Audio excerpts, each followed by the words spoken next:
Doctor Anwarul হকের একটি গল্প আমি পড়ছি। গল্পের নাম একনিষ্ঠ।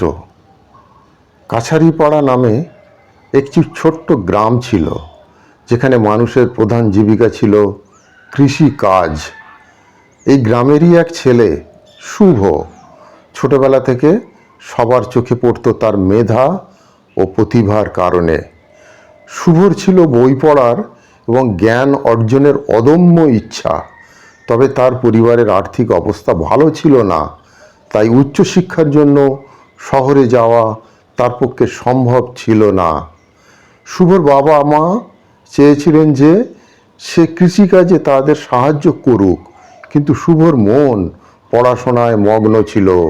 সে তার গ্রামের প্রাথমিক বিদ্যালয়ে পড়াশোনা শেষ করেছিল এবং তারপর তার বাবা মায়ের চাপে পড়ে কিছুদিন কৃষিকাজে হাত লাগিয়েছিল।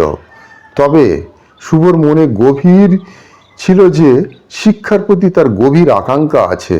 সে রাতে পড়াশোনা চালিয়ে যেত এবং যেখানে বাতাসে শুধু পাতার মর্মর আর ঝিঁঝি পোকার ডাক শোনা যেত। একদিন গ্রামের প্রধান মুকুন্দবাবু শুভর বাড়িতে এলেন।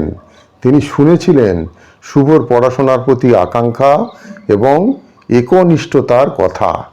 মুকুন্দবাবু শুভর বাবা মাকে বললেন, শুভ অনেক মেধাবী ছেলে, ওর পড়াশোনার প্রতি আগ্রহ দেখে আমি মুগ্ধ।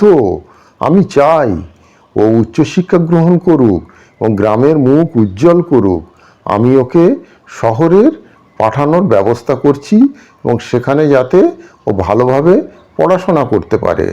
শুভর বাবা মা প্রথমে কিছুটা দ্বিধায় ছিলেন, তবে মুকুন্দবাবুর কথায় তারা রাজি হয়ে গেলেন। শুভকে শহরের একটি ভালো বিদ্যালয়ে ভর্তি করানো হলো এবং মুকুন্দবাবু তার খরচ বহন করতে শুরু করলেন। শুভর জীবন যেন নতুন একটি অধ্যায়ে প্রবেশ করল। শুভ শহরে গিয়ে শুধু নতুন পরিবেশের প্রথমে কিছুটা অস্বস্তি বোধ করছিল, কিন্তু তার একনিষ্ঠতা এবং পড়াশোনার প্রতি অদম্য ইচ্ছা তাকে দ্রুত মানিয়ে নিতে সাহায্য করেছিল। সে দিন রাত পড়াশোনা মগ্ন থাকত।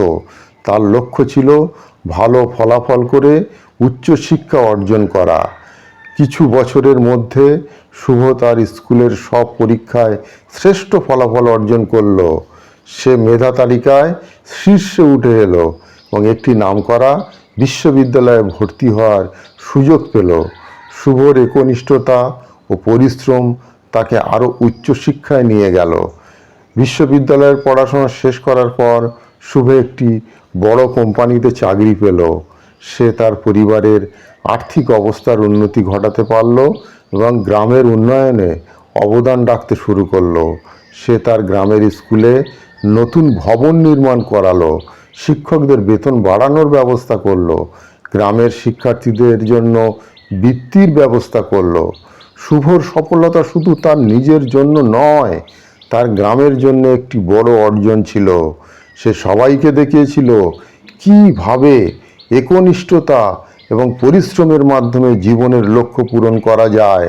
গ্রামের মানুষরা তাকে তাদের অনুপ্রেরণা হিসেবে দেখত এবং নতুন প্রজন্ম তার পথ অনুসরণ করতে শুরু করলো।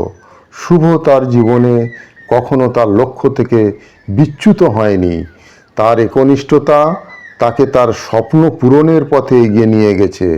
মুকুন্দবাবুর মতো একজন দানবীর এবং শুভর নিজস্ব পরিশ্রম ও দৃঢ়তা মিলে তাকে জীবনে সফল করতে হয়েছে। এই গল্প আমাদের শেখায় যে একনিষ্ঠতা এবং পরিশ্রম কখনো বিফল হয় না। শুভর মতন কেউ যদি তার লক্ষ্য পূরণের জন্য কঠোর পরিশ্রম করে এবং সেই পথে এগিয়ে যায়, তবে একদিন সে নিশ্চয়ই তার স্বপ্ন পূরণ করতে সক্ষম হবেই।